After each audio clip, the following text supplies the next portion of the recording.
Hey guys, welcome back to another video where I'm bringing you that cryptocurrency news. Today's article comes from Cointelegraph and it's on Web3 relies on participatory economics, and that is what is missing right now, participation. Web3 needs to reframe around participation in terms of technology, architecture, design, and talent to achieve a decentralized internet. So here we got a little person just taking a look at the Web3, just highlighting, just looks futuristic. But Web3 is held as a technology paradigm that is fueled by the creator economy and is in the future, or rather, the next evolution of the internet. As we draw evolutionary comparisons of the technology that underpin everything from information consumption to content creation, Web2 contributed an unparalleled economic growth and represented a significant era in human evolution with new ways to work, consumer information, and progress in human civilization.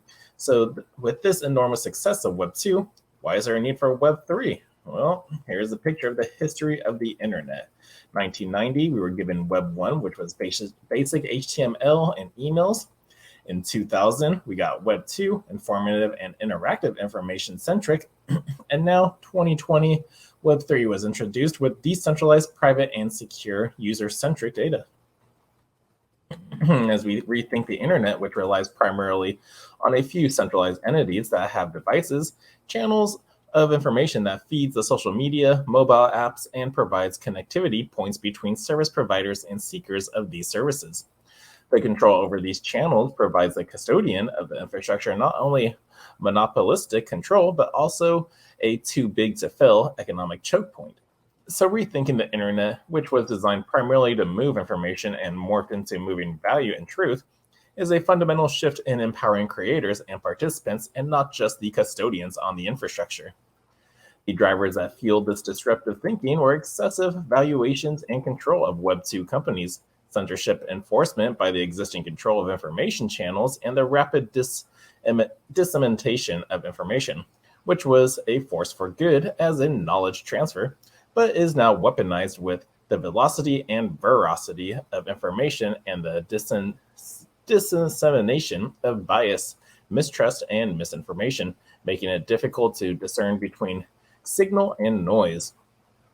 These drivers indicate not only the dawn of a new era, but also the creative nature of the human species to rethink, redesign, and renew, shaping the next era of our evolution. Now, related, what the heck is Web3 anyway? Well, Web3 imperatives. So, how do we envision this new paradigm taking shape as Web3 aims at theorizing that the internet takes another step to be self sufficient, leading to a whole new set of technology and protocol development, which will then be a foundation of a creator's controlled economy that embarks on information and value movement and has discernible channels with built in trust enabled by protocol. Blockchain and decentralization are often touted to be the enabling foundational concepts that are deemed essential to the development of such of a platform. But before we drink the decentralization Kool-Aid, I think we ought to take a step back and reevaluate the success and failures of Web 2, and more importantly, a transition to this new paradigm. As I suspect, the challenges are not just technology driven. To enable Web3-led creators economy that empowers creators and participants, we need to first understand the imperatives of participatory economics, where the focus is largely driven by self-governance, efficiency, sustainability, and the creation of a decentralized economic system devised with strong incentives and protected by protocols that entail social ownership, self-managed works, and accountability for the outcomes. Participatory economics originates from previous centuries of thought and experimentation around the idea that people should be able to manage their own lives with others on the same network plane cooperatively and fairly, with rules embedded in the incentive economy that rewards participation and penalizes the wrongdoing and activities that the network views as unfair. In other words, for Web3 to work and deliver on its promise, we need participation. At a very basic level, participation, much like in the real world, can come via commitment of resources, such as systems, protocols, skills, intellectual capital, and expertise, etc. And value created should have an equitable distribution among the various participants based on the fundamental tenets of demand and supply to address the fairness element. The economic value created would then need to be realized, accounted for, disseminated, and exchanged with other fungible and non-fungible assets to maintain a balance in the economy network. All of this without any central accounting system or authority to address the self-governance and protocol-induced equitable structure.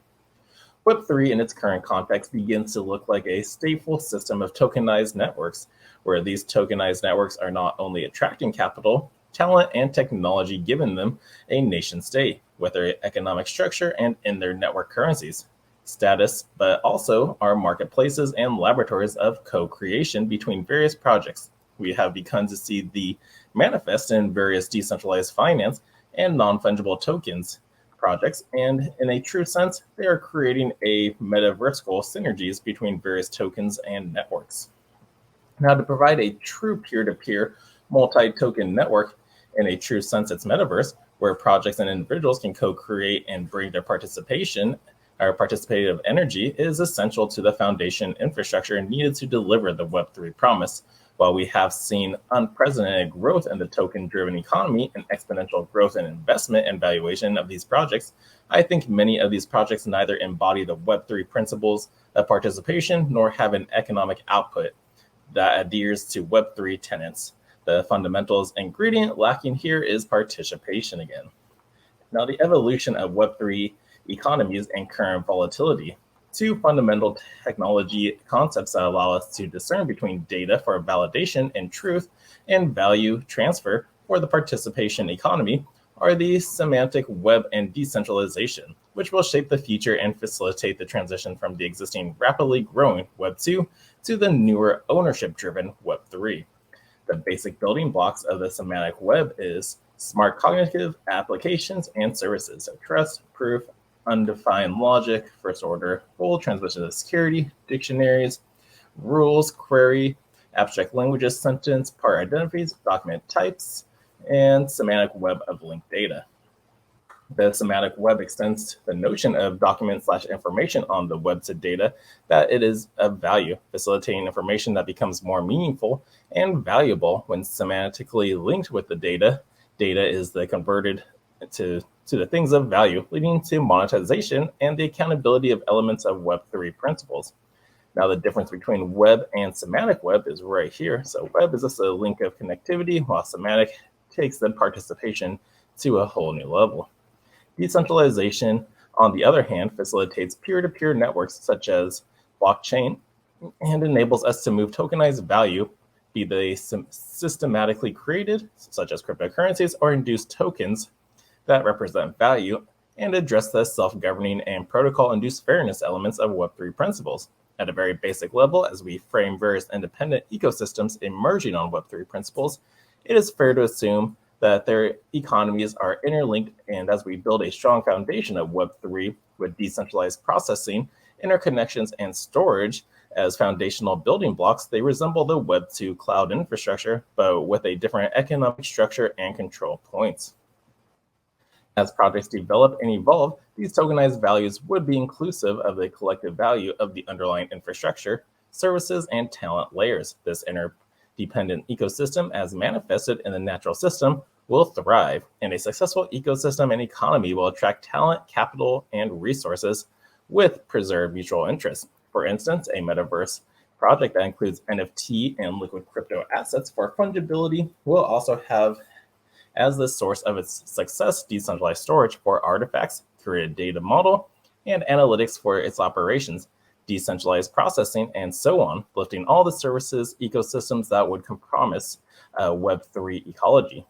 Now, many of these services are centralized, so that the challenges of the current economic system are also inherent in them, meaning they embark on the promise of Web3, but lack its principles. This is quite evident with the volatility of crypto and increased liquidity provisions from traditional finance in the form of stablecoins or banking on-ramps that enable the free flow of liquidity from traditional finance, thus preserving not only the growth, but also the challenges of the existing financial system. So this linkage of volatility and stability of crypto markets is something we ought to discuss, and the impact of this on the volatility and what it means for the parallel financial systems of yields and returns.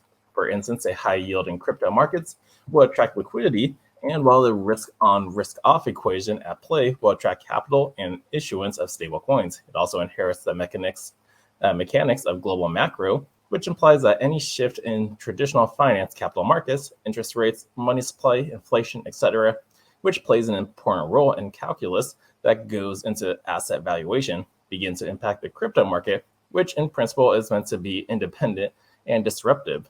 What if we aim for self-sufficiency with truly crypto liquid and fungible assets and let the economy system work and self-correct? I find this equation worth the study and interesting, but also ironic. So, oh man, what an article. That was a mouthful. But yeah, it really did explain a little bit more of why we need the participation, just like, and what Web3 is doing, because otherwise we're just going to continue building up on like Web2 solutions. The evolution of Web3 needs to happen. But again, we need, I'm sorry, I'm just out of breath from that article. That was a long article. But yeah, Web3 is still being built right now. We just need the people to participate in it. Web2, we can't let Web2 flow into Web3, and then basically we're just creating the old system on a blockchain, which still cannot be changed then. So yep, this is a war going on with the adoption of the new internet, basically. And it's still a couple ways away. Maybe 5 years? I don't know. Could be 10. But this is where the internet is heading. Just seeing there'll be more participation as time goes on. So yeah, long article. If you liked it and understand it, please give it a thumbs up. Subscribe to the channel so you don't miss a beat. And until next time, the Crypto Sherpa is out.